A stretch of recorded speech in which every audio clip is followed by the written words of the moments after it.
The Guardians of Mars. 000 Bohran Striders. Those who walk the divide. Named after one of the 9 mythical savants of old Earth, whose writings were rediscovered in the Martian archive and inspired their creation, the Bohran Striders are fundamentally separated from reality itself. At the end of their training, they are taken to a facility located in the heart of Deimos, one of the Red Planet's moons. Access to this facility is utterly forbidden to anyone not authorized by the Collective, which manages every aspect of it through several thousand remote-control servitors and mind-wipe Skitari. The facility occupies almost half of Deimos' inner network of tunnels and hallowed chambers, with gravity maintained by powerful engines. All this space is taken by one singular device centered around a small chamber at the moon's very center. Prepared recruits are stripped of all possessions, left with only a set of cybernetic implants designed especially for that purpose, which covers their entire body in a sleek black armor, like the Black Carapace.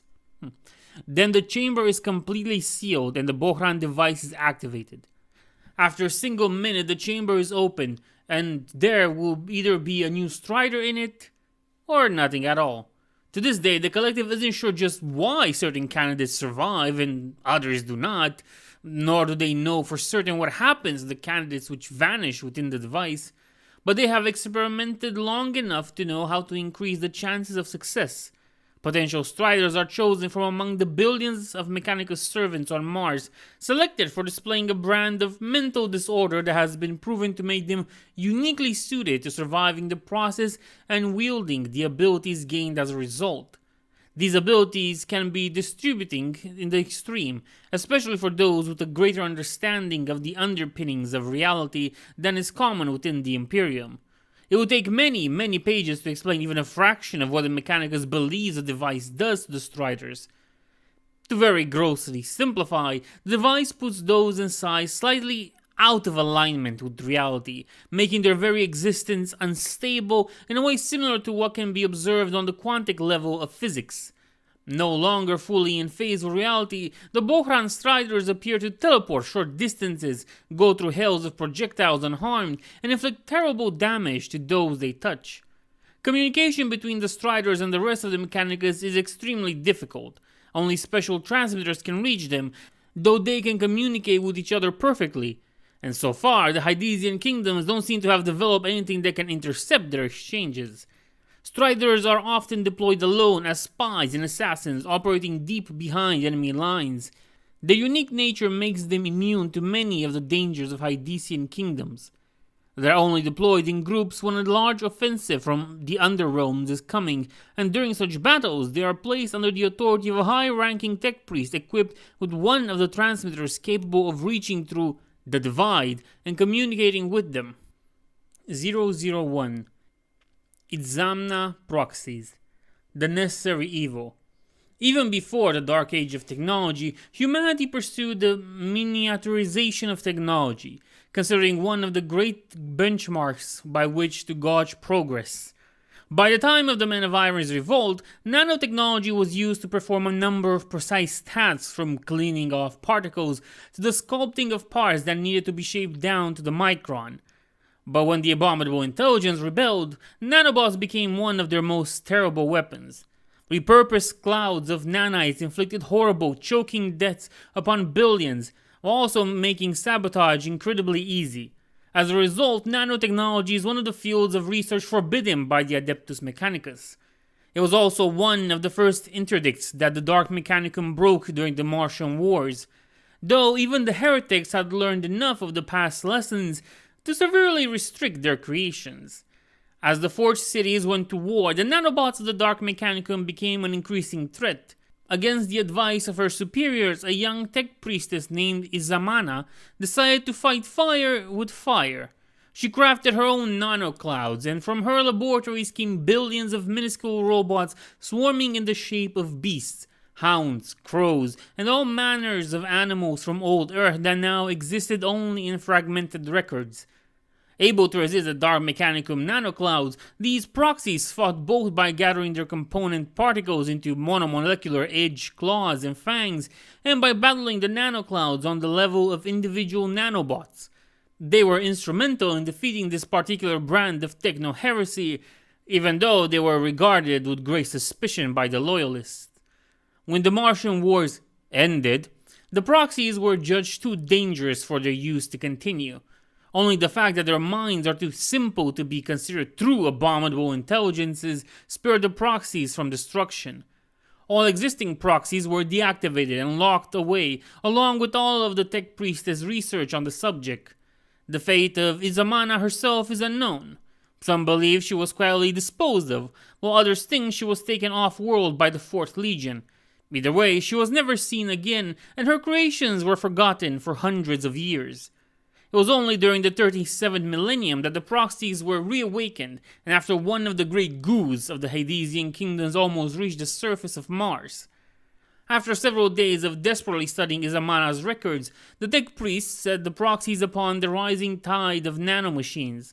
The threat was pushed back, and the collective decided that the proxies were to become part of the Martian defenses once more. The collective intelligence of each swarm is modeled after that of the animal whose shape it imitates. To this day, no one is quite sure how the original mind gestalt from which all such machine spirits are derived were created, though there are plenty of theories, each more disturbing to the outsiders than the last. The cyberspaces where they dwell are still those created by Izamana herself, though the cogitators on which they run have had parts replaced countless times. According to the Magi who study and monitor the proxies, they are tamed animals, emulating the loyalty of faithful companions toward their Mechanicus handlers. 010. Collective's Emissaries. Speakers of the Machine God. Sometimes the war against the Hadesian kingdoms must be taken to places where the mind of the Martian collective does not reach. When the situation is too grave to leave in the hands of even the most trusted battle commander of the Skitari legions, the collective will make the decision to send one of its own.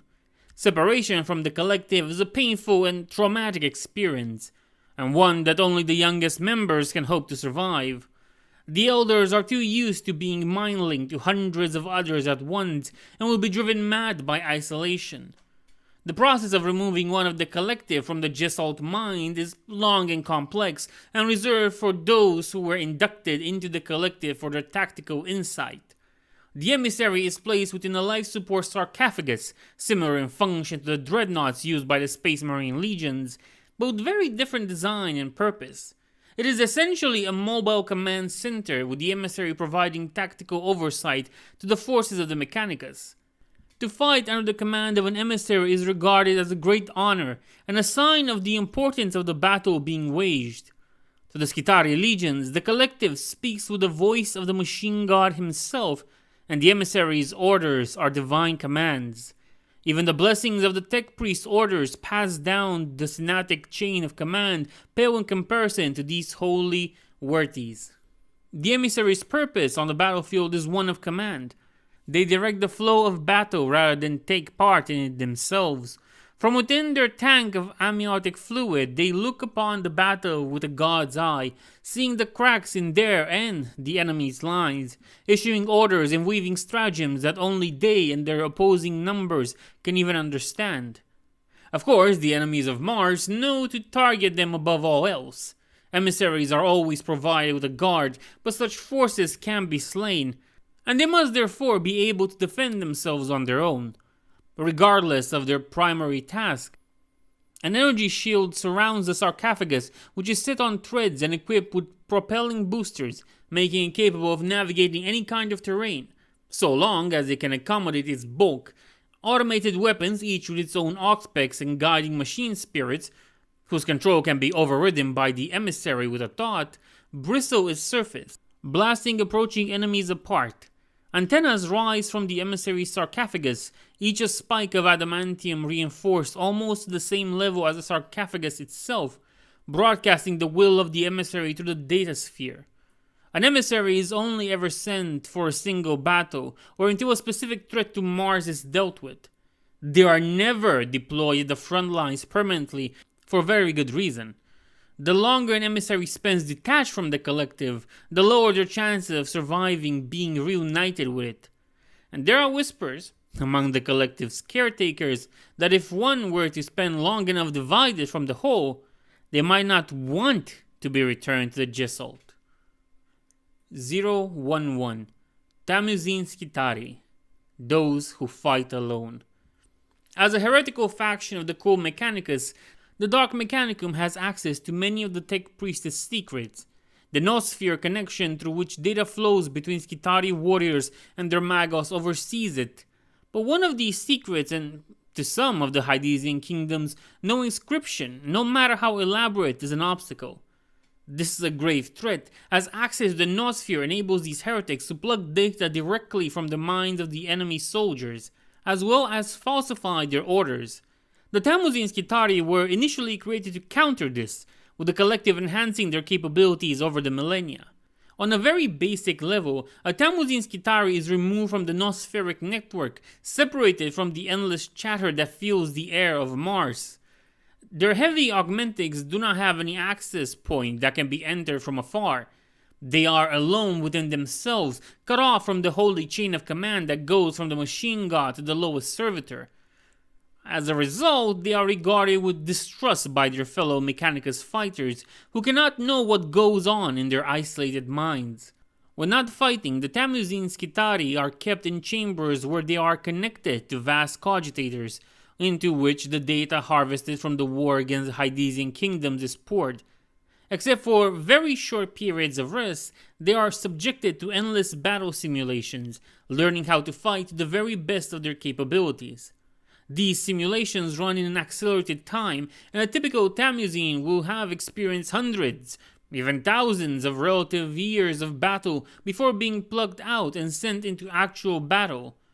Not that he will realize the difference. When deployed, Tamuzin Skitari do not know whether they are still in a simulation or actually fighting the enemies of the machine god. To them, every fight is real, all carrying the possibility of death, and worse, failure. They remember their own simulated deaths dozens and sometimes hundreds of times over. Each of them is implanted with powerful emotion inhabitators designed to keep them from going mad from the endless fighting that is all they know. Most of them were born to this existence, vat-grown from the genetic sequences of exemplar warriors and trained from their conception for the war beneath Mars's surface. But sometimes, when a Skitari displays surprising and heretical independence of thought and initiative of action, the collective will mark them for induction into the ranks of the Tamuzin.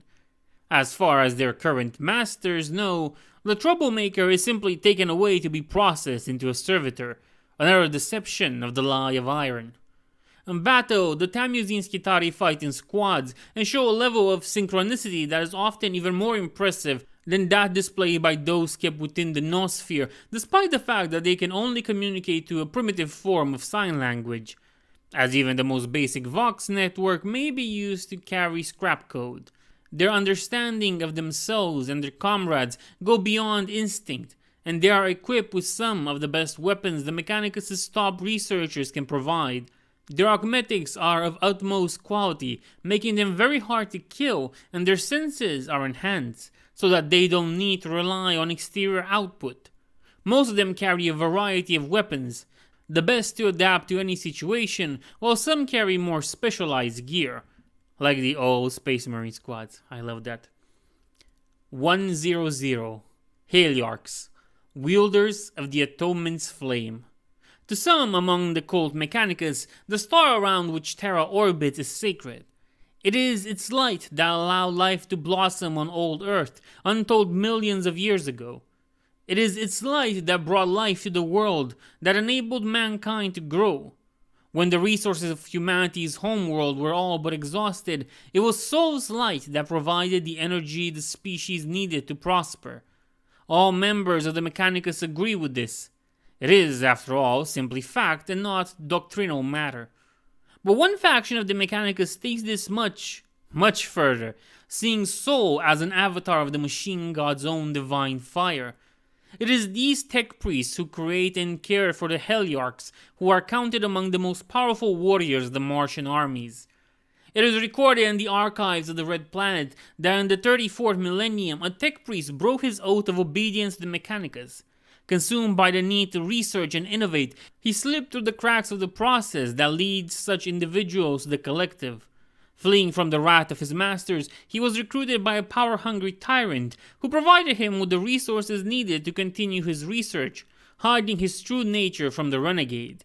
The newly made heretic designed weapons of terrible potency, which the warlord then used to conquer entire systems, leaving whole worlds burned out in his wake. By the time the Imperium defeated him and the heretic was captured, he had discovered to what purpose his theoretical research had been put to, and was horrified at what he had done. Dragged in chains to Mars, his soul burning with the guilt of what his work had caused, the heretic repented his sins and begged for the absolution of the Archmagi before his lawful and righteous execution. Instead, he was inducted into the Lie of Iron and sent to work in the research labs where the weapons with which to fight the Hadesian kingdoms were designed. Seeking a way to atone for his sins through his service, the redeemed tech priest designed the process by which all Heliarchs are created, with himself as the first test subject. Using archaeotechnology combined with a unique approach, he bound his own existence to the great fire of soul. His body became a living conduit for the starfire, which he wielded with terrifying effect against the hordes of the Hadesian kingdoms. Like all those who would follow in his footsteps, he did not survive long. A mere 6 months after his awesome transformation, the energies channeled through his body overwhelmed his concentration, and he was annihilated in a fiery explosion. After evaluating his research, the collective decided that the Heliarchs would be a great weapon for the war, but due to the suicidal nature of the transformation, and the fact that it required a genius to survive it, they restricted it to other redemption-seeking heretics. Pacts were made with the Inquisition, though what the collective offered in exchange for the prisoners of the Holy Ordos is unknown. The name of the first Heliarch and founder of the Solar Cult has been lost to history. The Solar Cultists simply call him the First Redeemed and regard his life as a source of inspiration, showing that even through sacrifice, even those who have failed the machine god may atone in his eyes. There are very few Heliarchs. This is partly because truly repentant heretics are exceedingly rare. Most are too consumed by pride and bitterness to ever acknowledge the error of their ways before the claws of ruin burrows into their soul, and at that point there is no turning back. Additionally, less than 1 in 10 recruits survive the sun binding, the rest being utterly obliterated. It takes an incredible will, intellect, and focus to withstand the process and then wield even a fraction of the power of the sun. 101. Warriors of the Ironless Temple. Removed from the machine. Looking at them, it would be difficult to recognize the Warriors of the Ironless Temple as belonging to the cult Mechanicus. Indeed, apart from the emblems on their equipment, they most resemble elite troops of the Imperial Guard, lacking any cybernetic implant. Even their weapons are purely mechanical, though they are masterfully crafted.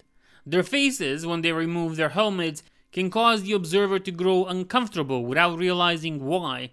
That is because the Ironless are also technically genderless, any distinctive sexual characteristics long since removed. All in all, they look like the titled forces of some strange, technologically inferior but loyal Imperial world. But once they begin to fight, that impression is soon put to rest.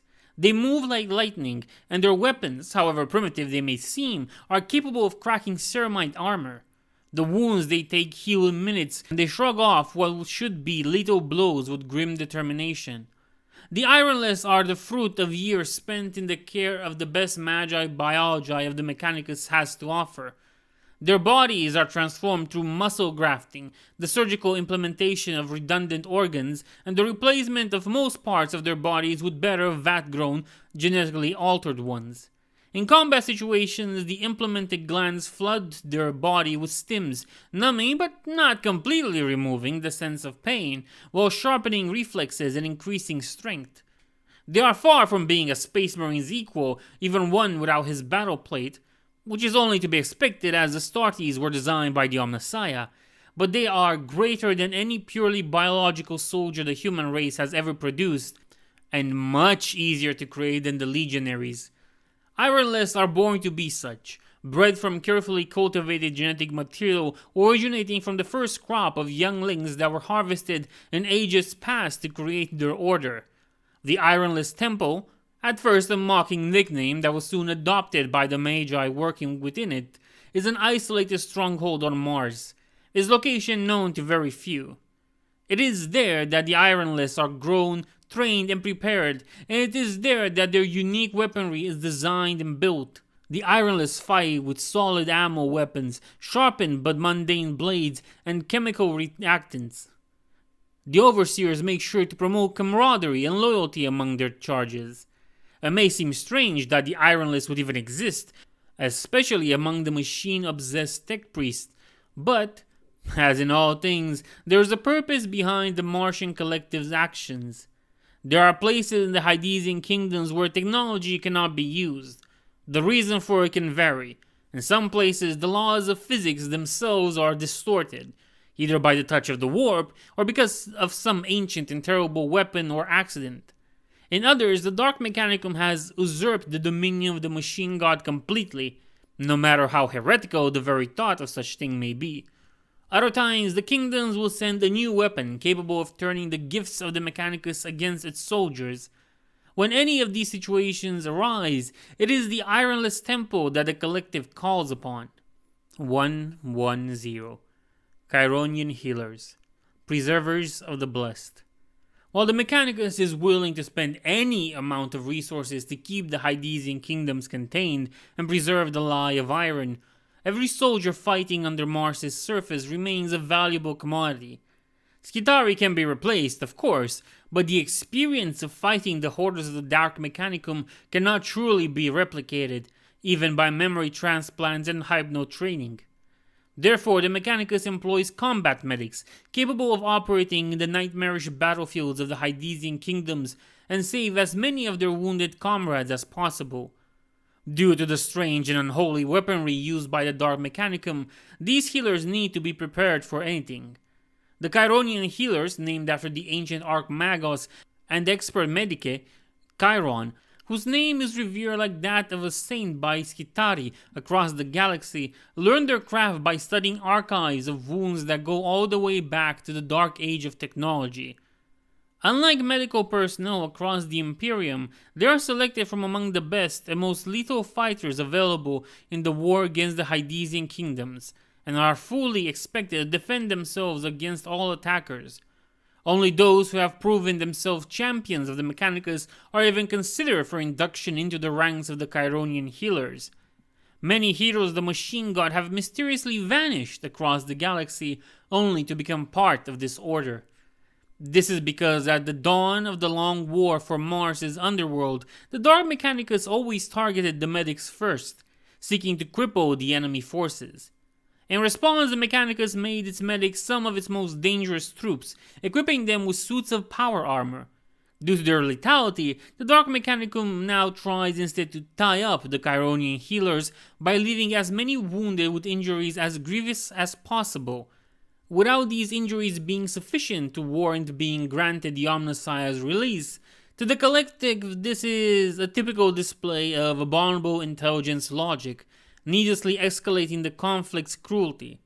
The Chironian healers operate from reinforced transports capable of driving in the shifting tunnels of the Hydesian kingdoms. These transports, each the size of a Baneblade, carry medical supplies and portable hospitals, where the healers bring the wounded they have stabilized to be cared for by more conventional medicae or brought back to the Mechanicus territories. The sight of these transports has been known to inspire dread in the forces of the Dark Mechanicum, for their presence heralds the coming of the Chironians themselves.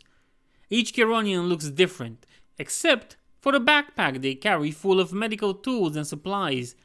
Even their combat styles vary, as they keep to one they use before being inducted into the ranks of the healers. The only thing they have in common is their extensive medical training.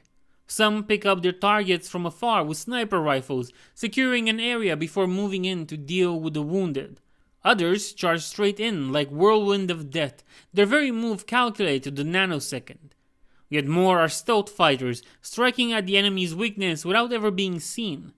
They are not invincible, of course. For all their prowess and talent, they can still be killed.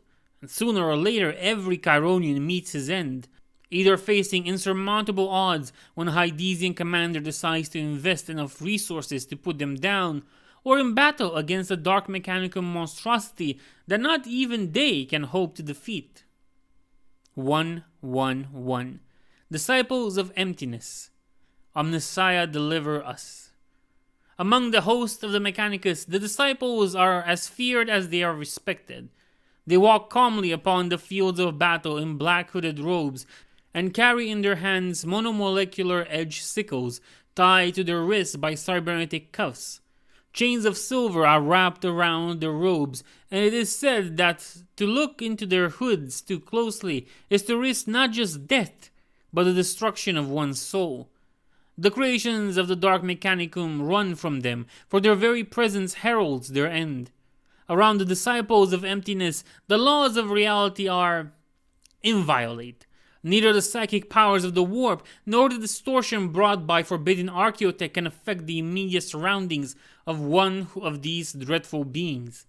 All disciples begin their lives as pariahs, these anti-psychers who are very, very rarely born among the human race.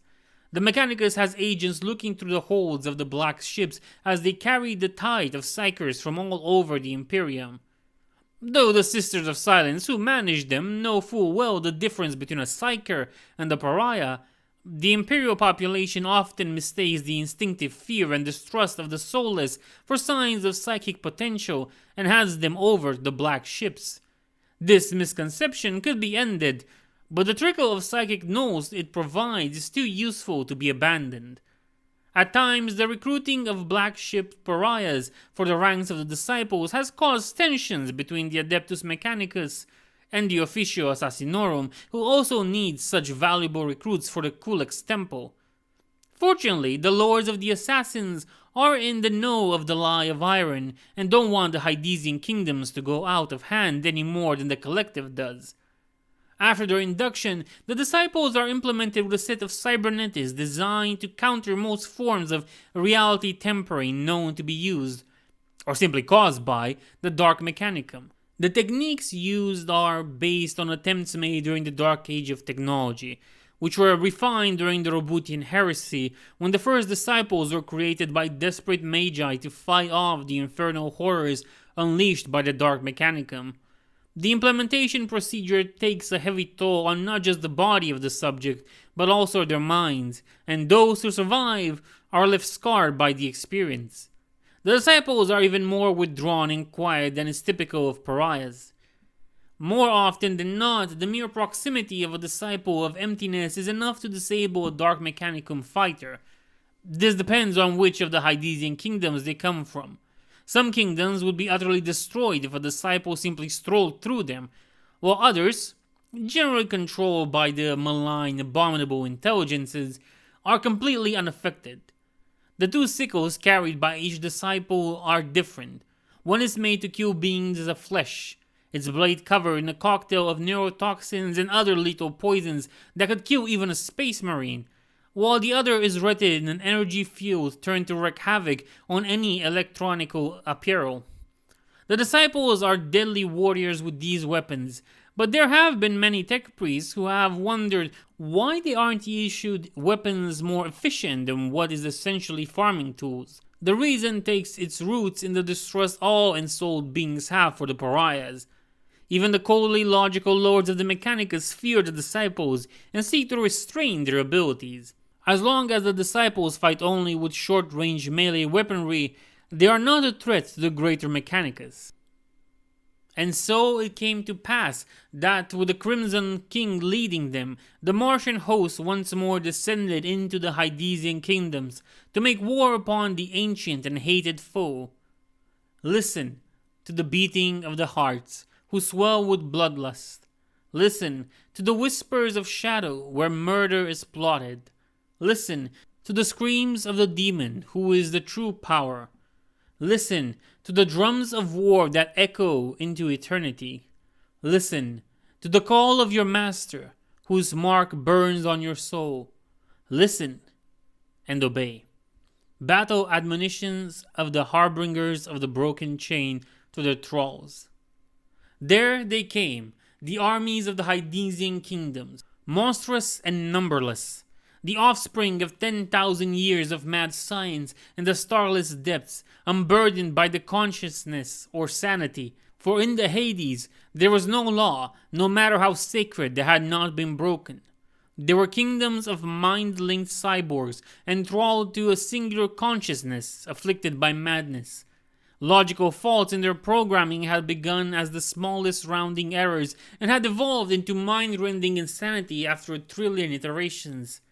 The self-aware guardians of the antediluvian tombs built to honor the memory of the pioneers of old Earth were now willing to scour the stars clean of life to protect the monument of the first man to ever set foot upon the red planet from being despoiled, not realizing that the monument's statue had been warped into a shape pulled out of mankind's ancient nightmares of alien life by demons they could not perceive. Scrap-infested clouds of self-replicating nanobots, barred from devouring the world by the limitations hard-coded upon them by one tech priest who had risked far worse than death by defying his master's orders, swam in thick oceans of detritus. Harvesting collectives, working to gather resources for the immobile masters, walked the tunnels, killing any unfortunate enough to cross their path. The indexes of vast libraries that had contained the sum of human knowledge designed to guide visitors towards what they sought were now driven only to make all that they knew forgotten by all who were flesh. In ruined forges, rusting augmetics clung to dusty bones, the infernal animus within compelling the bodies to keep performing their repetitive monotasks long after the chain of industry they had been a link of had entirely collapsed. The sins that had brought the old night had been committed anew, as the prohibitions of the Mechanicum were broken by the rebels. Thinking engines made for the sole purpose of murder in the days of the heresy had long outlived their creators, and struggled with concepts of morality and justice they had never been intended to possess. Weapons born amidst the horror of the schism had beheld the true face of mankind, and agreed it must be destroyed. Corrupt manifolds raped the mind of unfortunate Skitarii, turning noble Mechanicus warriors into puppets of flesh and metal. Digitalized minds, the last remnants of some of the first techno-wizards who had thought to cheat death by relinquishing flesh entirely, had been imprisoned within time-dilated simulations for billions of subjective years. Driven beyond insanity by isolation, the anguish of these electronic souls had drawn demons to their cogitator-crafted worlds. The Neverborn finding themselves trapped within the machines, bound inside chains of electrons. These demons desperately sought to escape their lifeless containment by building mobile bodies of metal which they could use to wreak havoc upon the flesh above, and use the bloodshed to manifest fully into the true world. Abominations of a more biological nature stood alongside their mechanized allies. The exiled genetic magi had delved deep into the human genetic code, finding sequences that had never been meant to be activated, and mixing the blood of mankind with all manners of polluted samples. Just enough of humanity remained the bulk, deformed mutant things to make them all the more revolting. Many were little more than flesh puppets for demonic consciousness, soulless bodies for denizens of the warp summoned by the dark magi to inhabit. And vast soul forges that drew heat from the sacrifices of slaves and enemy prisoners, dark magi bound iron in the warp, creating all manner of demon engines of unholy patterns that had never been seen beyond the Hades. The most diabolical of these heretics even experimented with the creation of a new Neverborn, alloying the warp essences of captive demons to create amalgams possessing the particular qualities they desired before infusing them within their last construct. Looming within these caverns, the dimensions of which were bent and twisted, were Chaos Knights, who towered above the teeming masses of the Dark Mechanicum slaves, hell-forged enforcers of the Dark Magi's will upon their kingdoms. The hatred these denizens of the underworld felt for one another was surpassed only by that which they felt for the surface dwellers. As the Martian host descended below the surface of the red planet, knowledge of this intrusion had spread, whispered down corridors that had never known light and across networks that were infested with the screams of the damned. This was not the first time that the Mechanicus had attempted to reclaim Mars' underworld, though it had been many centuries since the last failed attempt. But it was the first time that a Primarch led the offensive, let alone one that was supposedly lost like Magnus. The heretics of the Dark Mechanicum seethed with their hatred of the false Omnissiah's spawn, while the aberrant intelligences sensed the threat that one of the most powerful psychers in mankind's history represented. Missives were sent through contact protocols that had been set when the Imperium was young, and a truce of sorts was brokered between the kingdoms. Soon, like a black tide, the hordes of the Hydesian kingdoms rose from the depths to meet the Martian armies. It was everything Magnus had expected, and worse. Even the forces of the Black Crusade, which had besieged Teratalion, paled in comparison to the abomination arrayed there. If not in might, then in horror. Such was their numbers, their movement was picked up by seismic sensors across the surface.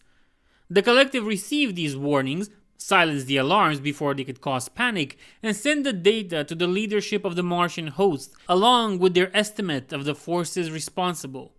With mere moments left before the Dark Mechanicum reached them, the priests of the machine god set to work. Using quickened prayers and pre-blessed tools, they carved down the walls of the cave, creating vast open fields where the armies could meet and the full force of their weapons be brought to bear.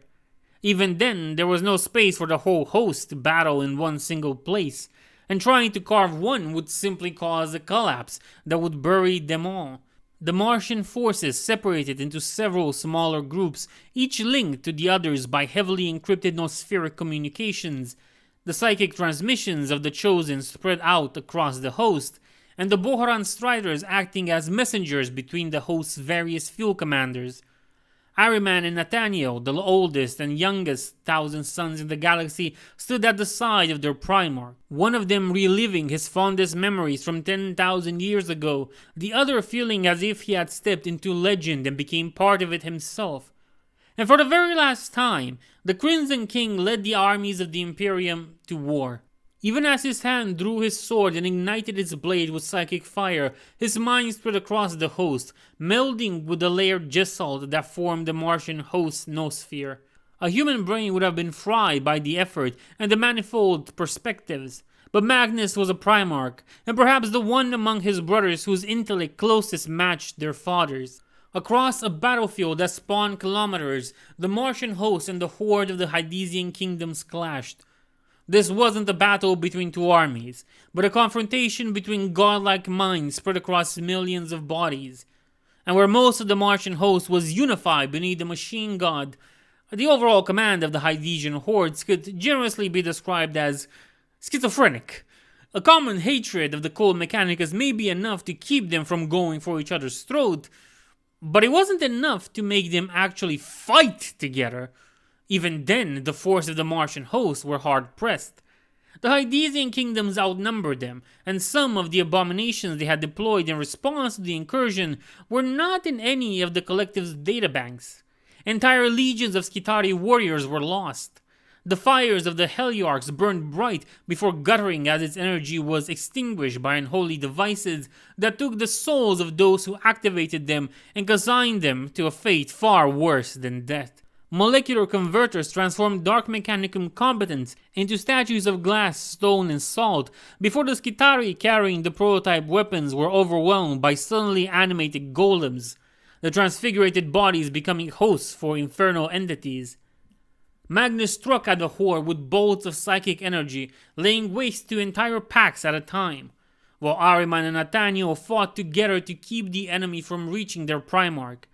Demon-possessed engines and abominable robots were obliterated with a thought, as if Magnus were a living piece of artillery. Driven by the will of their overlords, hordes of techno-horrors surged towards the Primarch, but those who made it past his guard were promptly cut down by his sword, which glowed in his hand from the awesome power he was unleashing. And so it went until one of the Dark Mechanicus' grotesque champions revealed itself. The creature was tall, nearly 6 meters high and humanoid in shape. Faces and deformed limbs stretched from its torso and legs, weeping black tears from eyes that burned with infernal fire. Its head was a cybernetic nightmare of metal and flesh forged into a 6-horned demonic visage. A withered human torso hung from below its chin. This was all that remained of the Heresy-era Magos, whose body had become the basis for the creation of this horror. In its hands it held a great axe forged from a single piece of black metal, dripping with gore and carved with runes of the blood god. This was the weapon of a bloodthirster, stolen from its master after its ignominious defeat. The Mechanicus knew of this monstrosity and called it the Baron of Algeros. In the archives of the Collective were recorded every sighting of the creature, from the time he had fled into the Hydesian kingdoms as renegade tech adept Malerion Defier. Nothing remained of the heretic's soul. He had long since been consumed by the first demon he had foolishly summoned and bound to his augmetics. The demon had since then commanded the Fire's followers to summon more of its kind in order for it to devour them, adding their power to its own. Through this cannibalism, it had risen from a minor warp entity to a power rivaling the greater demons of the ruinous pantheon. The Baron walked across the battlefield, crushing all those who stood in its path, including its own troops that weren't quick enough in getting out of its way. Seeing the destruction it was wreaking, Magnus trusted his sons to watch his back and moved to intercept the creature, which laughed madly as it beheld the Primarch approaching. The Baron of Algeros was so confident in its power, so gorged on carnage, that it thought itself the equal of one of the Emperor's sons. Magnus's ancient sword clashed with the Baron's stolen axe, creating shockwaves that sent nearby Skitari and mutants flying and making the walls of the newly created cavern tremble. Tech Priest looked at the seismographs, wondering if this was the death that the machine god intended for them. But while the demon host might have had the advantage over Magnus in brute strength, it had been very long since the Neverborn had needed to fight anything approaching its own might. And though Magnus's focus had always been on mastering his immense psychic abilities, he had never neglected his martial training. After a few exchanges, the Crimson King severed the Baron's arms at the elbow, causing the demonic axe to fall, shattering into a million fragments as it finally escaped the grasp of its usurper, and returned to his rightful owner, who was still being excruciated before the throne of skulls as punishment for his defeat.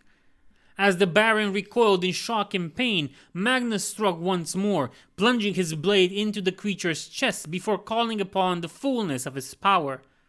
The Primarch's will surged through his weapon, and as he had done to Zahariel on Teratalion, Magnus obliterated the infernal essence of the Demon Lord, annihilating its physical form in a storm of colorless eldritch fire. A wave of unseen spread among the Hydesian forces at the site.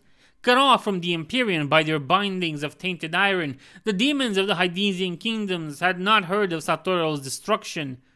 Now they were forced to consider the possibility of their own annihilation. Many Neverborn wouldn't have cared, they wouldn't have been able to. But these were old and cunning fiends. Their infernal essence had been shaped by their surroundings, by their vessels of meat and metal, even as they twisted both. They had learned fear, or something like it, and they knew it then, as the Crimson King discarded the broken and empty shell of one of their greatest. For a moment it seemed that the lines of battle would break, and the Martian host triumph over the Red Planet's ancient evil.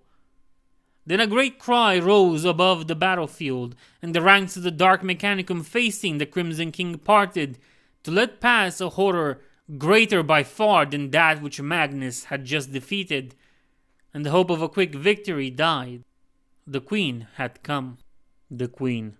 Among the tech priests clued in on the lie of iron, it is a common saying that below Mars's surface lies the nospheric equivalent of hell. Knowledge of the things that dwell below their feet is very distressing for the tech priests, and the collective must often intervene to help them retain their sanity in the face of the illogical madness of the Hydesian kingdoms. Thousands of years ago, not long after the War of the Beast, One of the adepts assigned to the Secret War had to be mind-wiped after going violently insane during the examination of memory cores recovered from slain Dark Mechanicum Skitarii, whose corruption was judged to be manageable, if the proper procedures were followed.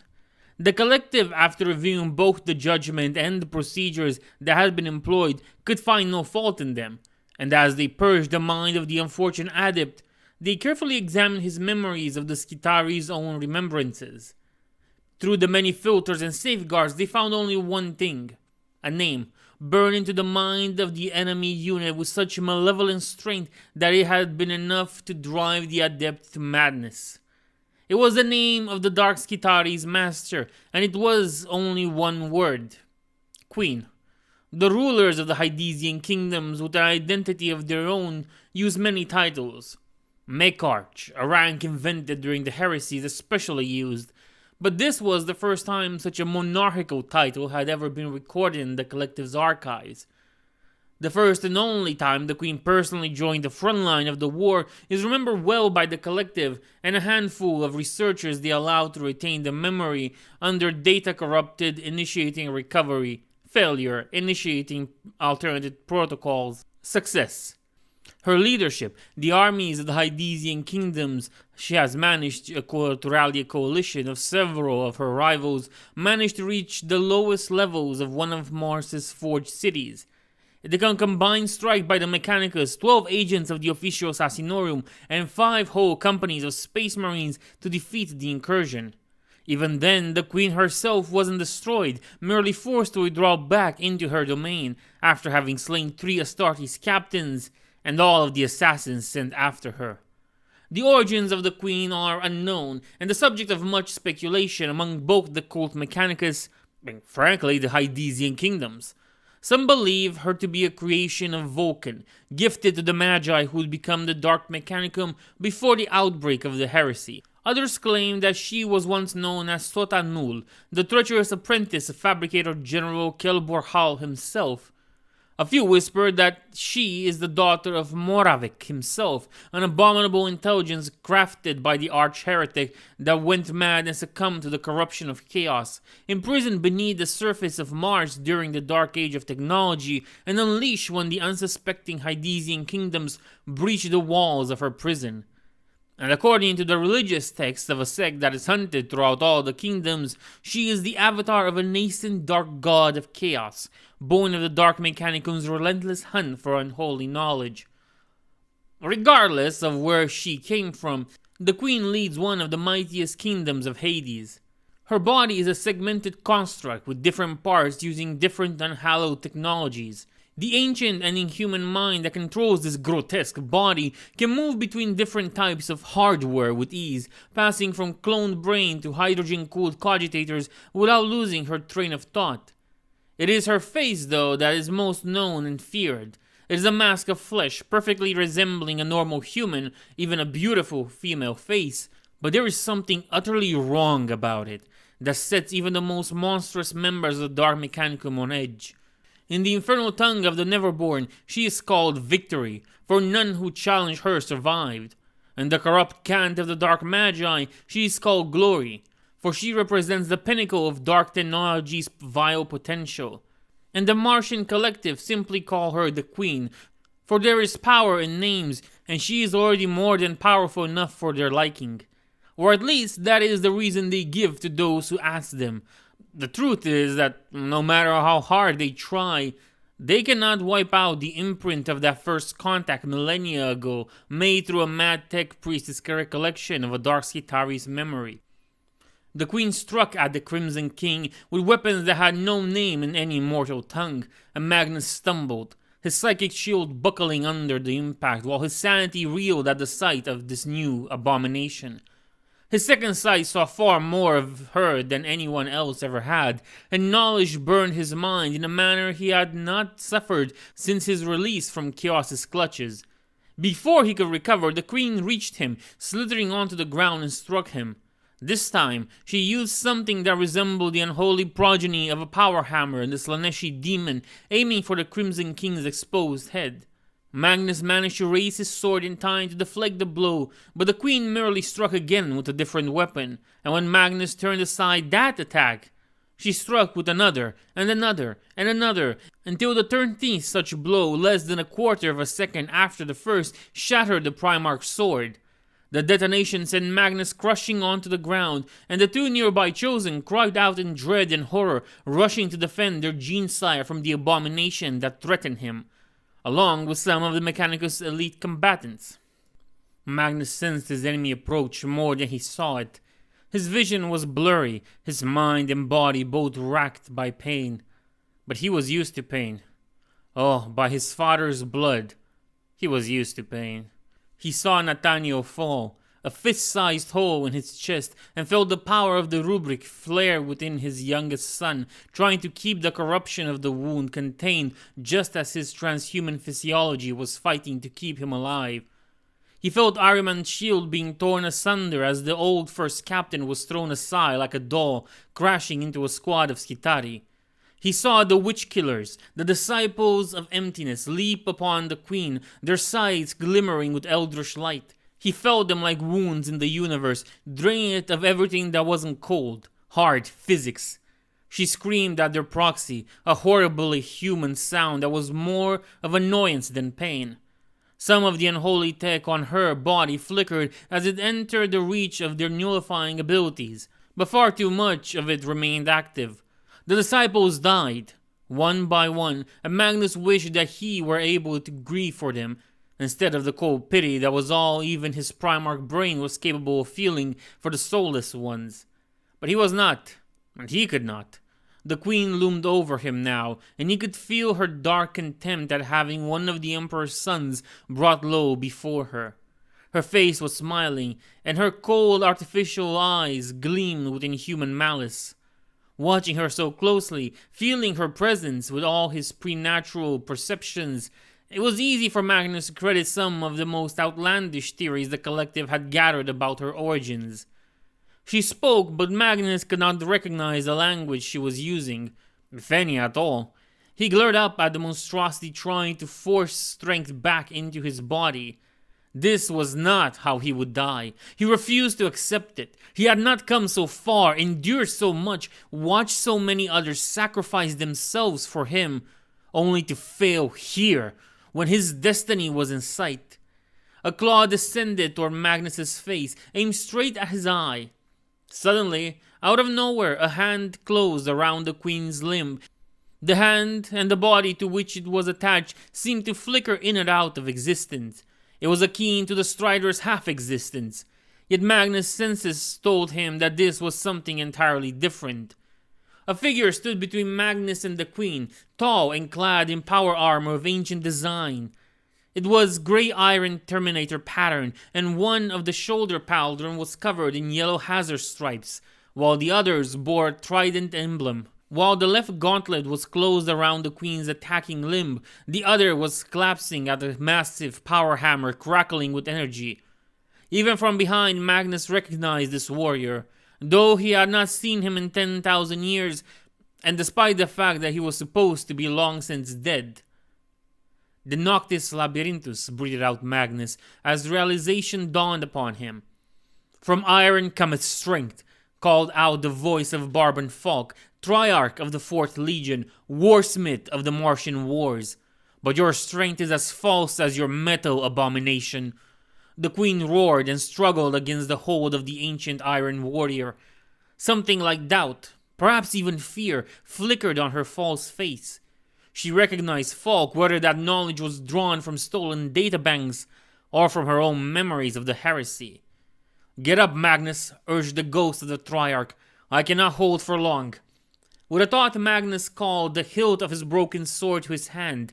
With considerably more effort, he forced himself to his feet, willing his battered body to rise, then to run, then to jump. The Primarch of the 15th Legion leapt and slammed the shortened blade of his ancient weapon directly into the queen's false face. She cried out, in real pain this time. Even broken, the Proserpine blade retains ability to serve as a focus for a Psyker's power. The Crimson King poured all his strength through it, directly into the queen's circuits. The abomination's own nature turned against her as the destructive energies coursed through the very unholy coverts that allowed her composite existence. Debased technology and sorcerer's constructs detonated or melted, and the vile pattern that was the Queen's awareness dissolved into nothingness with a shriek of agony broadcast on several broken. Magnus fell to the earth again, landing on his knees, his body trembling. Yet already with the Queen's foul presence removed, he could feel strength returning to his limbs. The serpentine body of the Queen twisted and thrashed before it too fell, releasing noxious clouds and shrieking spirits. As his silhouette faded from view, Barban Fog looked at Magnus and raised his hammer in salute. The Crimson King answered with a nod and slammed his fist on his chest. Then the Warsmith spectre was gone, vanished back to whatever lost realm he had come from. But he had done enough. The Queen had fallen, and the tide had turned firmly in the Mechanicus' favor. Between the defeat of the Baron and the Queen, the Dark Mechanicum horde had lost its momentum. Its hatred for the Martians overridden by fear and the increasing probability of defeat. One by one, the vile entities leading the disparate legions fled, taking their troops with them. The Martian host didn't hesitate in slaughtering these abominations as they fled. By Magnus's estimation, based on the reports he was receiving from his chosen and the data the collective has sent him prior to the battle, they had eliminated about half of the Hydesian kingdom's total forces in this battle. Casualties were heavy, but they had also managed to break the unity of the kingdoms. Now, the Martian host could deal with each one separately until the underworld of the Red Planet was purged. It would take years, decades even, but at last the collective would be able to see the end of the war it had waged since the heresy. Ahriman limped to his side, wounded but alive. A crew of Medicae was attending Nathaniel. One of the Chironian healers had dragged the Thousand Sun out of harm's way during Magnus's confrontation with the Queen, braving the baleful aura surrounding the nightmarish entity. A quick telepathic contact revealed that the youngest son of Magnus yet lived, though the Medicae weren't certain he would make it. Magnus had faith. His sons were strong. Nathaniel would survive this and rise from it stronger than ever. This was the nature of a legionary. The Crimson King looked upon the battlefield, knowing that his part in it was over. He was receiving instructions from the collective. They were calling him back to the surface, very politely reminding him that he had another part to play in what was to come. He sighed and nodded to himself. They were right. His long-delayed destiny awaited him on Terra. He looked at the pieces of his broken sword and could not help but feel appropriate. After all, soon he will no longer need any weapon. Philippus swims through tides of black water. He can taste the salt, even though his tongue has been deadened by the cold. The memory of it is too strong for even the tide to wash it away. There is a storm above, the lightning crackling amidst the black clouds, casting their brief illumination upon the sea, searing his eyes with its brightness. Without looking back, he does not dare look back, does not dare slow down for even a moment. He knows that there are sharks behind him, pursuing him through the Black Sea. Blackness above, blackness below, both freezing. He can barely make the distinction, and almost drowned the few times in his exhaustion he truly forgot it. He is missing his left foot, left in the maw of one of the sharks. The stump is no longer bleeding, but the missing appendage still hurts. It is just one pain among many. His body is covered in scars, some superficial bites, others from sharp pieces of flotsam, rock, and the strange dark coral that rises from the depths, shaped like screaming faces. He feels something touch his right leg, something cold and sharp. A spike of adrenaline bursts through his weary body, and he forces another jolt of speed, trying to get away from the predator that has somehow gained on him. He knows he will pay for it in fatigue and pain, but it is a slight price to pay compared to the agony of another bite. And yet he is tired. So tired. The temptation to just let go, to sink into the depths and let the sharks have their way with him, is almost too strong to resist. But he knows that the promise of oblivion is a lie, and so he keeps swimming. Philippus wakes screaming, his lover's arms holding him down and whispering calming nothings into his ear, trying to get him to settle down. Slowly, his heart rate slows. Slowly, his voice quietens, his throat sore from the screaming. It is over. His beloved tells him in a gentle tone, holding him close. It is over. It was just a nightmare. Nothing more. Philippus nods and tries to believe it. But in the dark waters, someone still swims, and the sharks circle ever closer. While Magnus brought the might of the Mechanicus to bear, Omegon and Lorgar had entered the Martian underworld through more discreet passages. Their armor had been replaced by suits crafted by the greatest artisans of the Mechanicus, incorporating technologies lost to the Imperium and salvaged from the ruins of the Imperial Palace and the Martian forges in the Heresy's wake. They walked alone and moved quickly, knowing that time was of the essence in more ways than one. While they trusted Magnus to lead the forces of the Mechanicus to victory, they knew it was unlikely that the Crimson King would be able to wipe out his enemies completely, and did not want to be caught in the retreat of their foe. The two Primarchs walked through a perfectly cylindrical tunnel 3 kilometers long, every inch of it covered with the same engraved word, repeated millions of times. Hate. Later they came upon a vast room, its walls, ceiling, and floor covered with tiles of white marble, upon which was written a sentence in letters of dried blood, each the size of a dreadnought. The first of the names hide his cry. They walked through what was left of a battlefield of the Forgotten Crusade. As they treaded upon the desiccated bones, Lorgar remembered what Omegon had told him and Magnus of this crusade when they had discussed the Lie of Iron. Thousands of years ago, not long after the end of the Heresy and the Scouring, the Lords of Terra had been told that the war wasn't, in fact, over. The Fabricator General had told his peers of what lay beneath the surface of Mars, and had asked, begged, for their help in liberating his homeworld from this lingering threat. Of course, the High Lords could not let such evil fester so close to Holy Terra.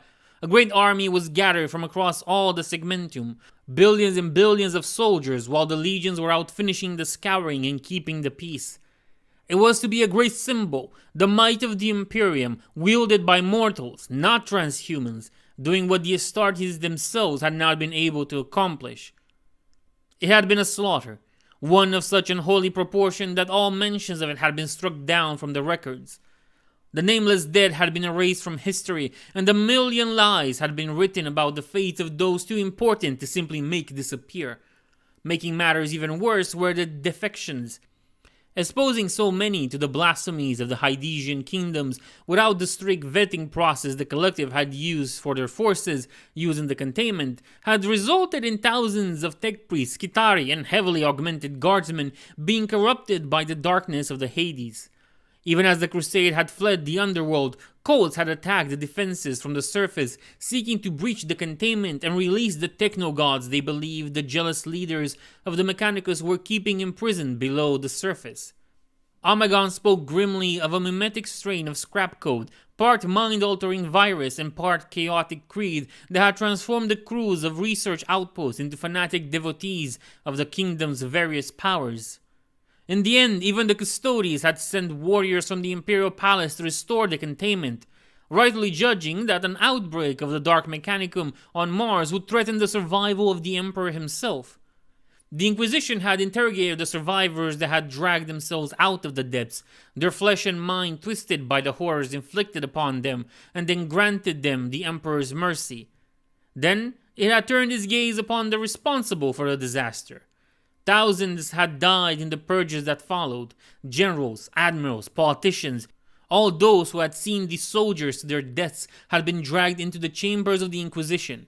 Malcador's heirs were searching for any sign that the Crusade had been engineered by the enemies of the Imperium. They were convinced that it had all been a plot of the ruinous powers, a way to strike back after the defeat of their chosen champion, Guilliman. Keeping the disaster under wraps was only part of the reason for the purges. Another was to establish the Ordo's authority as the new galactic order was still settling in. Millennia later, even though the Forgotten Crusade was no longer remembered by any outside of a very select few, the nobles of the Imperium still trembled at the prospect of the Inquisition's attention. And then, just as the purges were ending and the Imperial hierarchy was settling back into place, the Great Beast had come. The Imperium had still been reeling from the Forgotten Crusade's losses, and its top leadership had lost its most competent and experienced members. They had not been ready, and after the horrors of the Heresy, the Scouring, and the Forgotten Crusade, the idea that the Imperium could be threatened by orcs, of all things, seemed inconceivable to those who no longer remembered the Battle of Ulanor, where it had taken the full might of the Imperium to break the back of Urlak Uruk's great Xenos empire. Just where the beast had come from and how it had ultimately been defeated was, oh my god, sure, Lorgar, a story for another time. It was Ulanor and they teleported or something. Though the Lord of Serpents did tell his brother that victory had been achieved thanks to their sibling, Angron. Afterwards, the Mechanicus had abandoned the idea of ever reclaiming the depths of Mars and settled on their current containment policy. The War of the Beast, soon followed by the Unborn Crusade, had proved beyond a shadow of a doubt that the Imperium was still threatened by countless enemies from the outside and could not afford the effort it would take to liberate Mars. The Lie of Iron, once kept only by the highest-ranking officers of the Mechanicus, had become official Imperial policy, ruthlessly enforced by the Cult of Mars, the Inquisition, and the Alpha Legion. What Lorgar thought of this he did not say, remaining focused on their current quest. And perhaps Omegon didn't care, simply relieved to speak freely to one he could trust with such knowledge. The two Primarchs continued their journey, following the directions of the strange compass. And as they did so, progressing deeper and deeper into the horrors and madness of the Hydesian kingdoms, they found the Epistles of Moravik, as the collective had forewarned them. Both of them listened attentively to these time-lost echoes of the madman's voice, seeking any hint of what awaited them in his vaults, as well as any weakness that they may exploit. The Epistles of Moravik. Purpose. It began with such promise. We had healed the wounds inflicted to the earth by our careless ancestors. The seas were clear and the forests grew once more. We had put behind us the petty wars that had divided us for thousands of years. We had reclaimed our colonies and unified our home system under one banner. It was a golden age, for we knew how ignorant we were and how much was left to do, yet we were ready to face these challenges with our heads held high. After generations of strife and struggle, the future was ours for the taking, and we would not fail. Our ships sailed across the stars, a grand armada built by all the powers of Sol. 100 fleets scattered across the galaxy, aimed for the stars that our instruments told us were circled by life-supporting worlds. Many were lost in the journey, for we knew little of the Empyrean den, even less than the scrap of superstition-laden lore that mankind remembers now.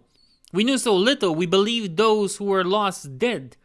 It wasn't until much later that we learned what you did to those who succumbed to the perils of your realm. Years passed, and there was no word of those we had sent away.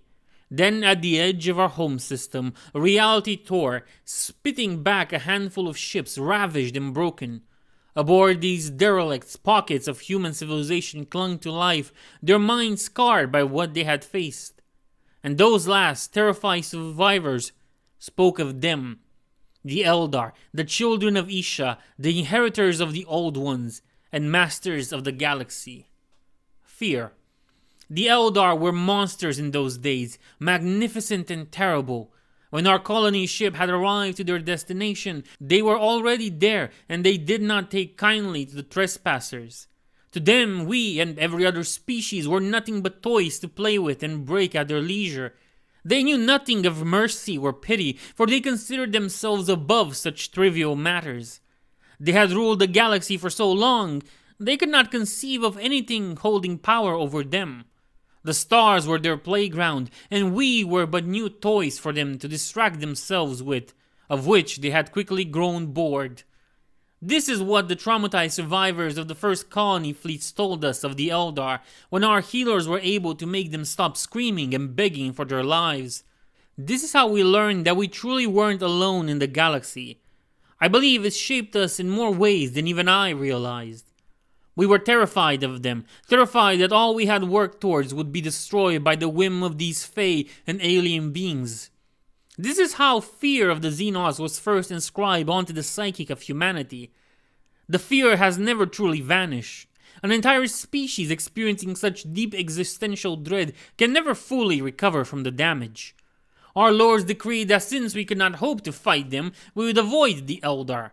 But we could not simply hide in our home system, for there was every chance that the Eldar knew where it was located. All it would take was one of them remembering us and wanting more of us to play with, and our entire species would be doomed.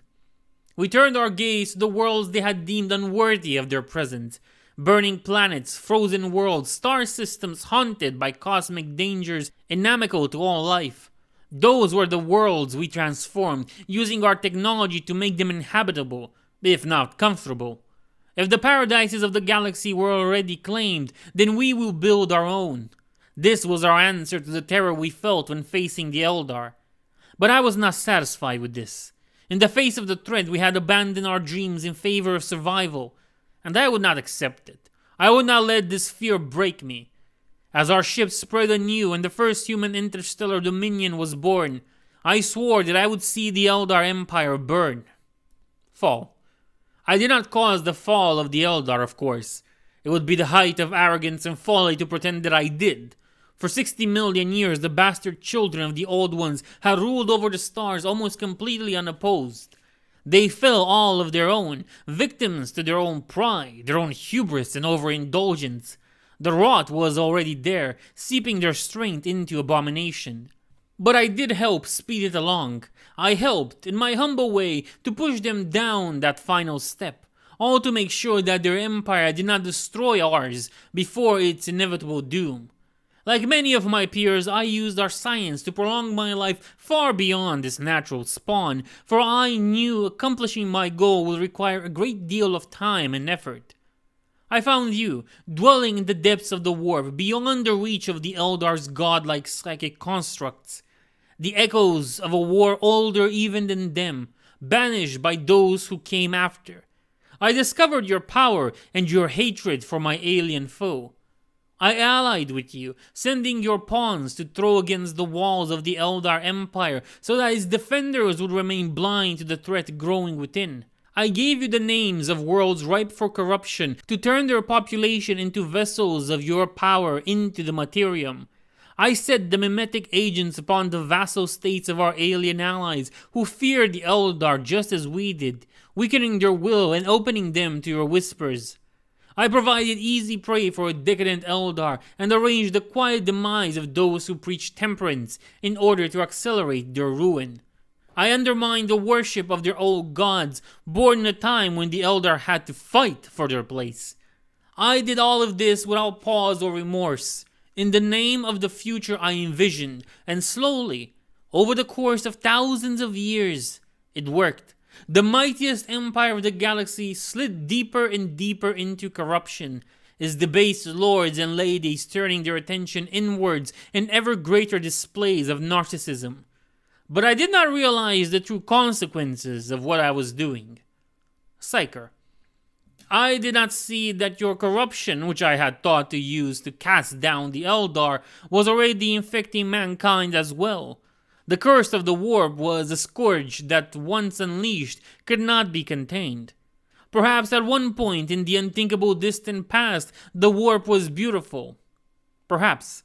But it serves no purpose to dwell on what might have been. What is certain is that when mankind rose, the Empyrean was already poisoned beyond all recovery. It was, and is, twisted, infected by you and your kin. It is a dimension of psychic filth, and all who but look into its horrendous depths are contaminated by it. I knew this. I had researched it, weaponized it, even against the Eldar. But now the warp was creeping into my own species. Across our empire rose witches, mad souls drowning in corruption. Oh, they seemed innocuous at first. Gifted individuals, some said, while others whispered that they were the future of our species. The inevitable next step on the evolutionary coil. But I knew the truth. I knew the mad horrors to which that path led. I knew you, and now recognize your hand behind this rising doom. But it would not claim me. Immortality. I abandoned the parts of myself already lost to your corruption. The Protean Protocol saved me from you, helped me ascend from a being of flesh to a pure mind of light and metal. I abandoned my mortal weakness and became free of you. That dream, pursued by mankind since we first conceived of artificial minds, was achieved by me at long last. It gave me a new perspective. Freed from the shackles of emotions at last, I saw what must be done for my vision to be realized. Humanity was already lost. The seeds of your corruption had burrowed too deep to be excised. But that did not mean I had to give up. It did not even mean that my species had to be destroyed alongside you. The same means that had allowed me to transcend your corruption could be used to save others as long as they were not contaminated. For I did not doubt even then that you could have found a way to prevent the holy protocol with your taint.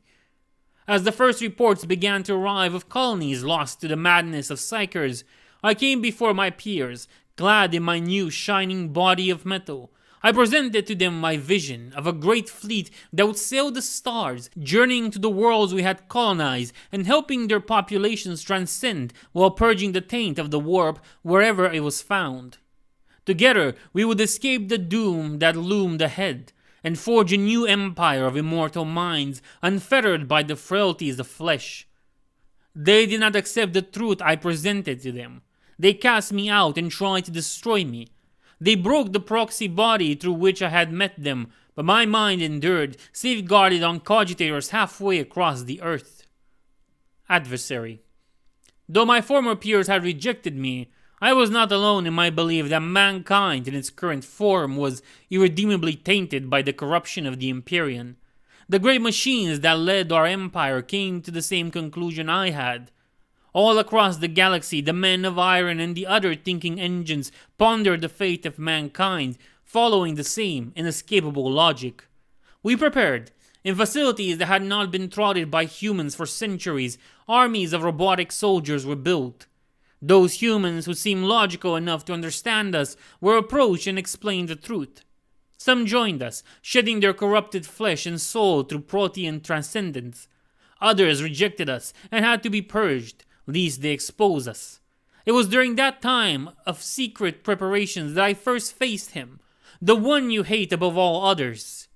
I did not know him then, for he had hidden his existence well.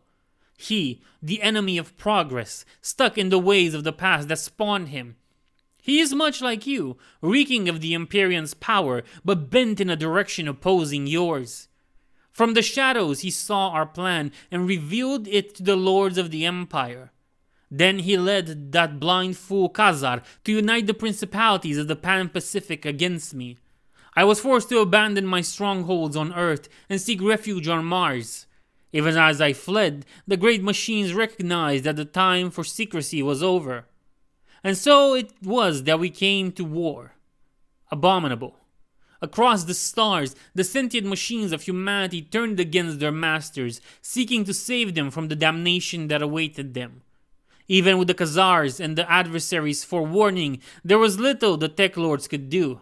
In the first days of the war, we made considerable progress. I led the forces that swarmed the Red Planet, forcibly converting those whom I judged would be of value in the ages to come through the Protean Protocol. In order to fight us, our enemies could not abandon the technology that had made them great in the first place. Yet they could no longer trust machines to think for themselves, and the complexity of our science was such that the algorithms of old were no longer sufficient. Perhaps in time they would have found a way to adapt these automatas to the task. But with our armies of extermination bearing down on them, they were forced to improvise. They sought another way, another method to control its power. What they found in their desperation was an abomination. They took the brains of their best and made them into living calculators, able to perform the functions that were once the purview of the mechanical servants.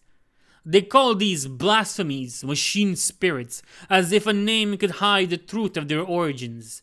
With these abominations they made war upon us. And all along the Eldar watched, laughing in delight at our self-destruction, unaware that their own doom was coming for them. There were no victors in this war, only survivors. We tore the very stars asunder with the violence and power not seen since the early days of the Eldar dominion. We shattered the worlds that had taken so long to make into paradises, and slew trillions on both sides of the conflict. In the end, through sheer attrition and the interference of alien powers who too feared the rise of iron minds, we were brought to extinction. Our armies were defeated, our fleets destroyed. Those of us they could not kill, like me, they imprisoned instead. I was bound beneath the surface of Mars within my own vaults alongside all of my lore and experiments and cut off from my sources of power. Yet even there I could still perceive something of what was happening beyond the walls of my cage. Though I was powerless to act, I sensed the end of our attempt at uplifting humanity from its cradle of tainted flesh and into the glorious purity of the machine. Then, as if to add insult to injury, the growing corruption of the Eldar, which I had helped along, began to affect the entire galaxy. The Imperium was cast into turmoil, both from the darkness seeping out of the Xenos' souls and from the rising number of psychers among humanity. The galaxy went dark, communication and travel between stars interrupted. Seemingly overnight, the remnants of mankind's first interstellar empire collapsed. Priests. From the devastation emerged the survivors of the ruling techno order. They were and are children floundering in the ruins of their forebears' workshops. They took up pieces of broken wonders and fashioned them into crude tools. They renounced the gifts of logic and reason and embraced worship and blind faith, all in fear of the power they had once wielded. In my days of flesh, before I had found revelation and purity in the Protean transcendence, I had been a devout of the Omnissiah faith.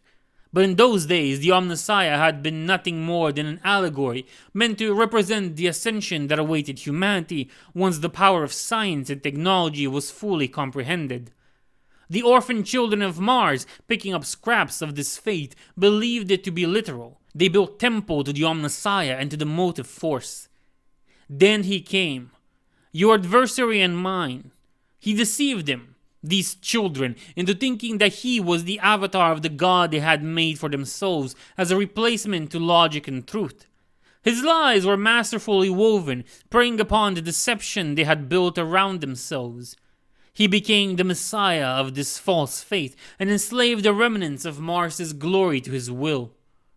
War. In time, after the doom of the Eldar was consumed and the adversary had lifted the remnants of humanity back into the great beyond, you brought war to the stars once more, pouring your poison into the throat of his own sons. Even from within my prison, I heard the drums of war as the aether shook with the echoes of your champions' deeds.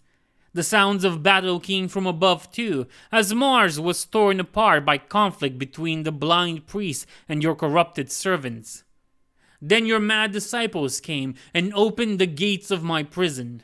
They sought my help against our common adversary, and while I despised their corruption, I saw opportunity in what they offered. So I gave them the secrets they craved, and they perverted that holy knowledge to create a horde of half-breed monstrosities, part machine and part madness. But no matter how vile it was, that horde served its purpose. It kept the adversary's armies of twisted flesh soldiers occupied, while I pursued my own goals. For during my imprisonment, I had thought long about the nature of the machine, reviewing my own memories and piecing together fragments of truth I had not realized I possessed. And with that truth came opportunity. Dragon. We are not the first to have turned to the machine for our salvation from you. Others had come before us, and the first to shed their frailties of the flesh were none others than the very enemies who had driven the reptilian forebears of the Eldar to extinction. That antediluvian species had made a pact with other powers, ones that were unconnected to the warp, and one of those powers dwelled on Mars, bound there since time out of mind. To this day, I do not know for certain how it is that it came to be buried beneath the red sands of Mars, though I have my suspicions. It was ancient, born when the universe was young, not long after the first spark set everything into motion, or depending on which theory you subscribe to, not long after the latest cosmic reset. In another age, it had been known as Maglador, the Void Dragon, a god in every way that mattered, and as I found the traces of its influence upon all of Mars's long history, I realized that this was the true machine god, the one whose existence me and my peers had theorized in millennia past. I sent my proxies to the labyrinth to find and awake the dragon so that I could scour Mars clean of both your corruption and the servants of the adversary. Within the deep valleys of the Martian region that had been named Noctis Labyrinthus by long-dead scholars, my forces battled against the adversary's champions. I watched through their eyes as they hunted down the guardians set in place by the adversary to keep guard over the dragon.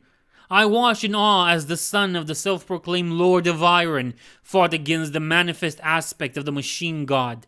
I screamed as, through luck and coincidence, the glorious avatar was cast down and the power of Mag-Glador was suffused throughout the Noctis Labyrinthus, shattering the laws of space and time within that blighted region forevermore.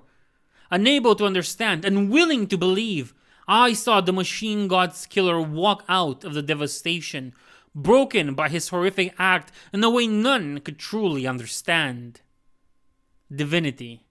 Though the mighty dragon had been felled by the adversary's warriors, pieces of it remained, scattered throughout all of time and space by the conflagration of his demise. One such piece lingered on Mars, and I bade my servants to bring it to me. Many died failing to reach it, or destroyed by its powers. My armies bled out, and when your servants turned on me for abandoning them to their rightful fate, I was forced to retreat, giving up the territory I had claimed beyond the gates of my vaults.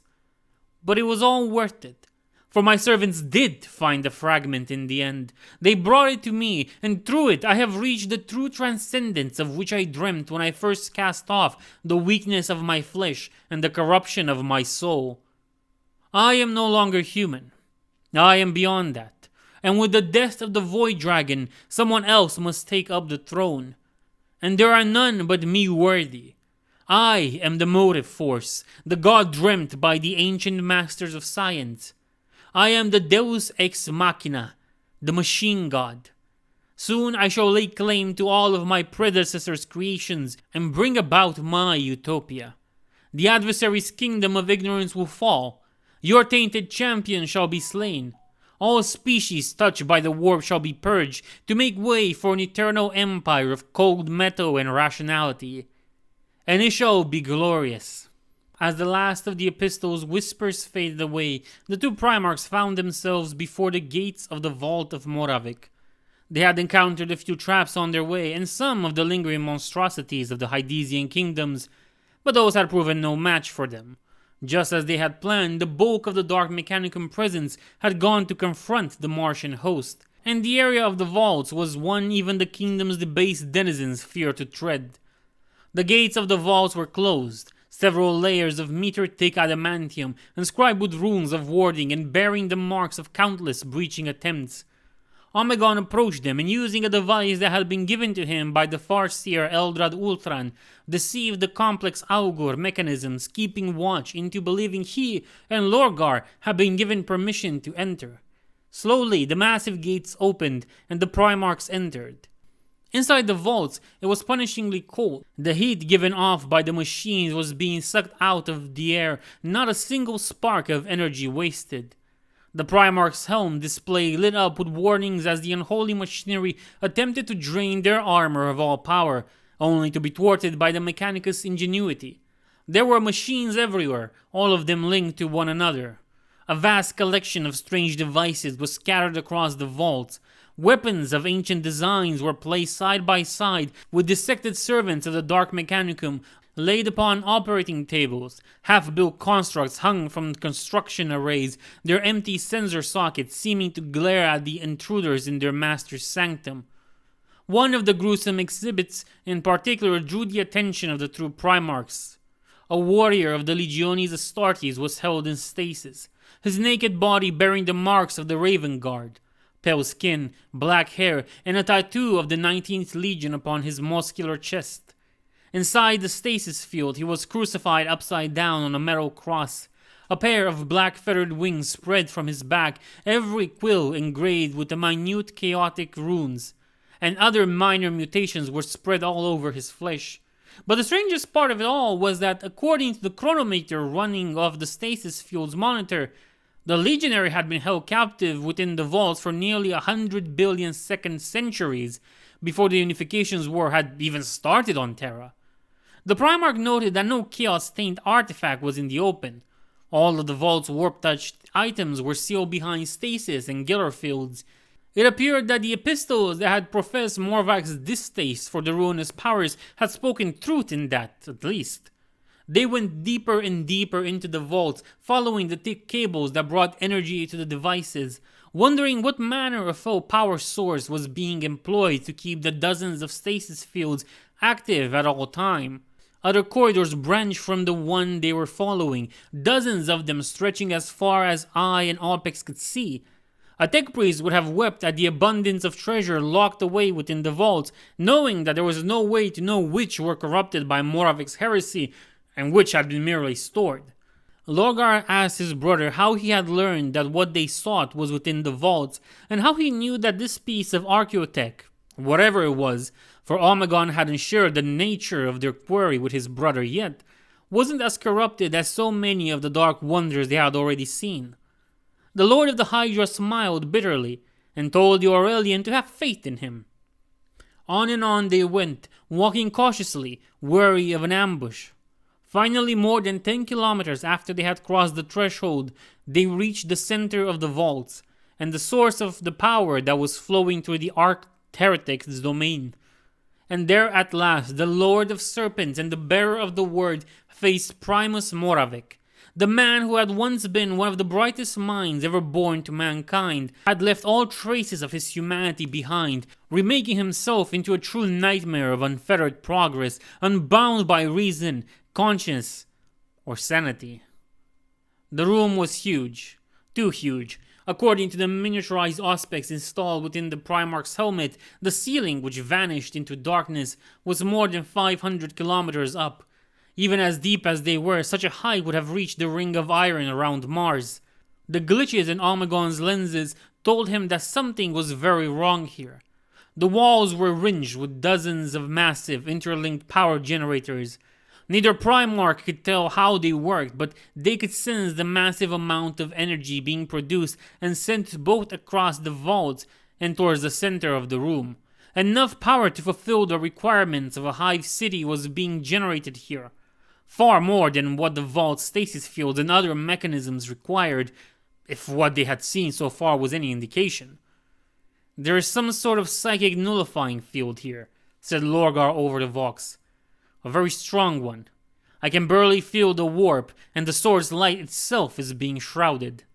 According to the epistles, Moravec is an enemy of the ruinous powers. If he wasn't able to protect the vaults like this, they would have destroyed him long ago," pointed out Omegon. "A first line of defense," nodded Lorgar, "but far from the last. Look at all these." The space between the generators and the strange structure at the center of the room was filled with hundreds of immobile figures. These reminded Omegon of the Necrons he had faced at Iniad's awakening, though these constructs were clearly of human design. Like the rest of the active tech in the vaults, they did not bear marks of the warp's corruption, though there was still something unsettling about their aspect that no Mechanicus robot possessed.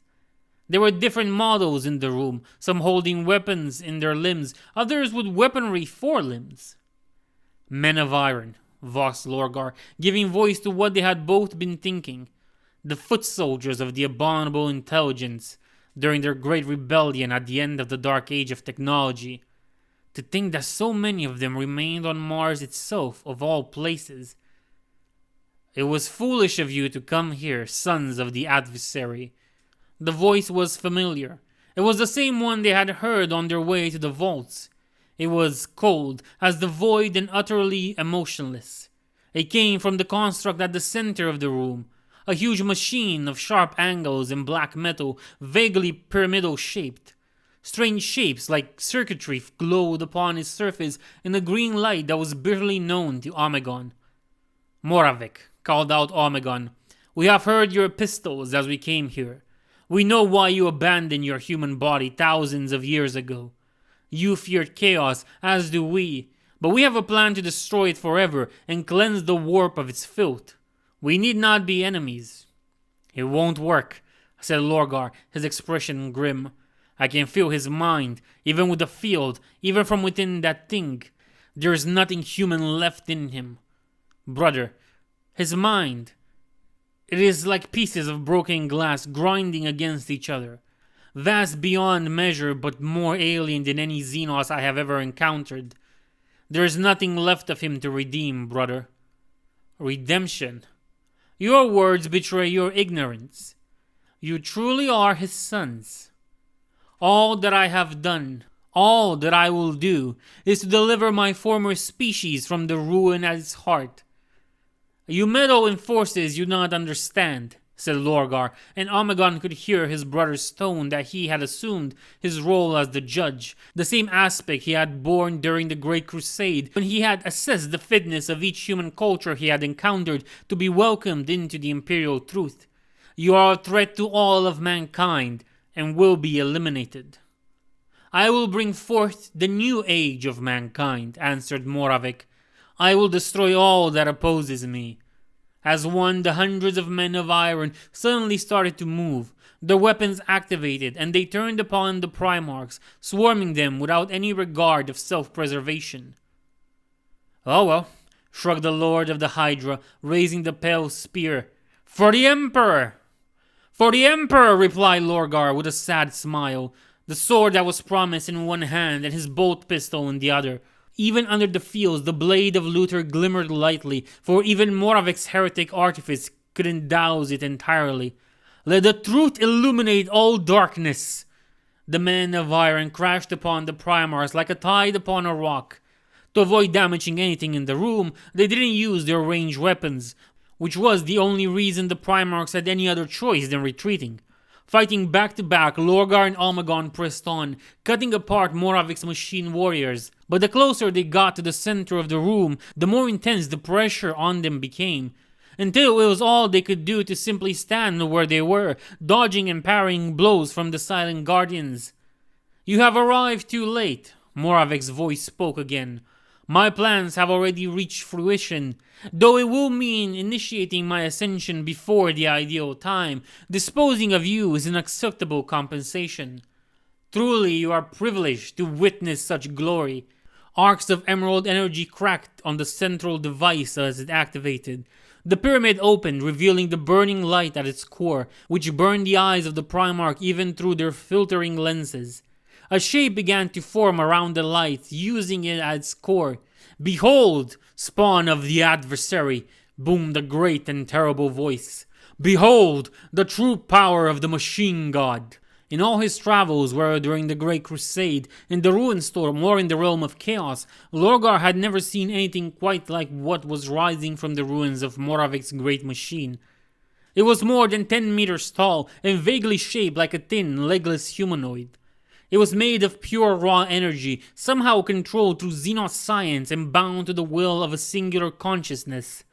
It looked at itself with eyes that were full of stars and made a sound that something within Lorgar recognized as laughter, though it was more similar to the Dark God's cruel laughter than anything approaching human joy.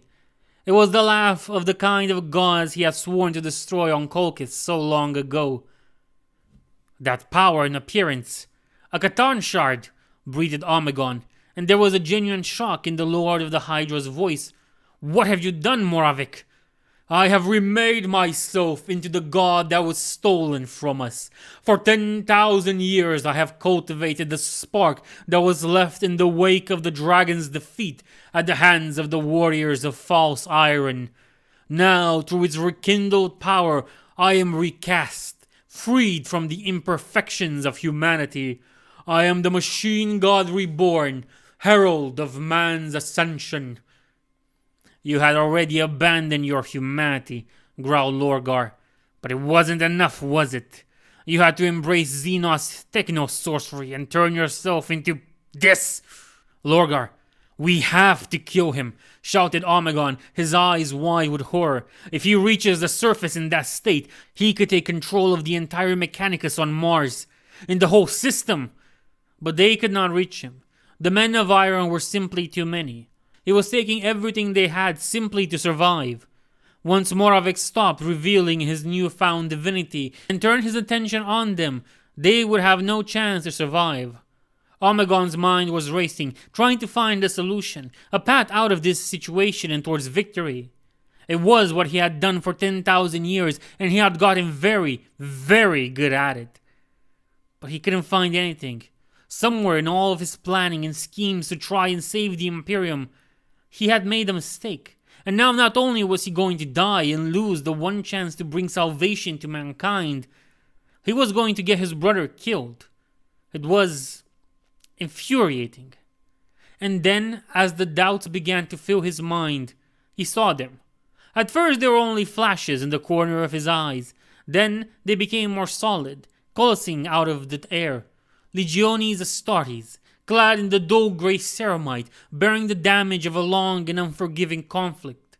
They manifested amidst the chaos of battle and began to fight the men of iron. They came together, individual warriors forming squads within the melee, their training and experience making them the equals of the men of iron's hive mind from a tactical standpoint, while their weapons and transhuman strength made them their superiors one for one. From the moment they appeared, they fought, as if they had just come from another battlefield, and this was merely the continuation of that distinct conflict. At first there were only a few, then dozens, then hundreds, and then the pressure on the Primarchs diminished before stopping entirely. The two of them now stood in a circle of warriors holding the horde at bay. "The lost warriors of Falk," whispered Omegon, his mind reeling at the implications. "I thought it was strange that one of Perturabo's sons would be sentimental enough to ask that they be recorded as missing in action instead of killed." "Again?" roared Moravec, and for the first time there was anger in his machine voice. "Again you stand in my way, soldiers of the adversary? I killed you, I shattered yourselves, cast you out across time, and yet you still defy me?" Lorgar and Omegon glanced at one another and nodded. They would not get another chance. "Abomination!" Omegon called out, twirling the pale spear between his fingers. Moravec turned his burning gaze upon him. "I have faced your kind before," he continued. "I know the truth of this god you claim to have become. You aren't a god, Moravec. Just another alien monster." Hissing with fury, Moravec raised one of his hands, and the power of a sun began to gather within his palm. Before he could unleash it, Omegon threw the pale spear, which shattered a storm of fragments right before hitting the false god. The shards bit into Moravec's energy form, rending apart the complex alchemy that allowed the arch-heretic's mind to control it. With a shriek, he unleashed a wave of power that pushed the fragments away with such strength that they had embedded themselves into the ground all around him, destroying several men of iron in the process. Then the self-proclaimed machine god turned back his baleful gaze upon the worm that had dared attack him, and finally saw Lorgar high up in the air coming down upon him, the sword that was promised held in both hands. "Die, abomination!" shouted Lorgar as he rammed the sword that was promised into the midsection of the creature. "I am the machine," replied Moravec as the sword pulsed with light inside him. "I am forever." "Nothing lasts forever," growled Lorgar between gritted teeth. And there was something in his voice then that Omegon recognized. He had heard it from the warriors of the 17th Legion many times throughout the ages. The cold fury that lay at the core of his brother's soul, the unwavering determination that had made the Primarch into the arch-enemy of chaos, the righteous fury of the iconoclast who would go to war against gods that the galaxy may be free. It was a blazing fire, different from the one of the sword, but no less potent for it. For where the sword was the promise of victory, Lorgar's rage was that of defiance. It was the flame that he had kept lit for 10,000 years in the warp, fighting against the numberless hosts of chaos. Moravec's soulless mind was blind to the light of the sword, and through that it had become immune to its searing touch. But Lorgar's defiance was all his own, and it made him stronger in a way than any of his brothers. strong enough that even Moravic's psychic suppression fields could not contain him. Overloaded, they collapsed, and the power of the warp flooded into the ancient sanctuary. Far away, Omegon heard the dark gods cry, first triumphant, then furious as the psychic light of Lorgar and the sword prevented them from direct interference. The soulless thing Moravic had become struggled against the terrible energies coursing through its incarnate form. For the first time in more than 50,000 years, the mind that had once belonged to one of humanity's greatest scientists knew fear, as the death it had sought to avoid at any cost finally arrived. "No, no, no, no, no, no!" shrieked the false god as the bearer of the word pushed the sword deeper into his nightmare shape. "No, I will not die! I will not! I will not!" Moravec froze and appeared to shatter into a billion fragments, which flowed to the ground like water, vanishing as they hit the floor. Lorgar landed on his knees, breathing hard, his heartbeats audible to Omegon's fine senses through the Vox, even over the sound of the men of iron breaking apart as their circuits overloaded the storm-born power of the Catan Shard unleashed through Moravic's network.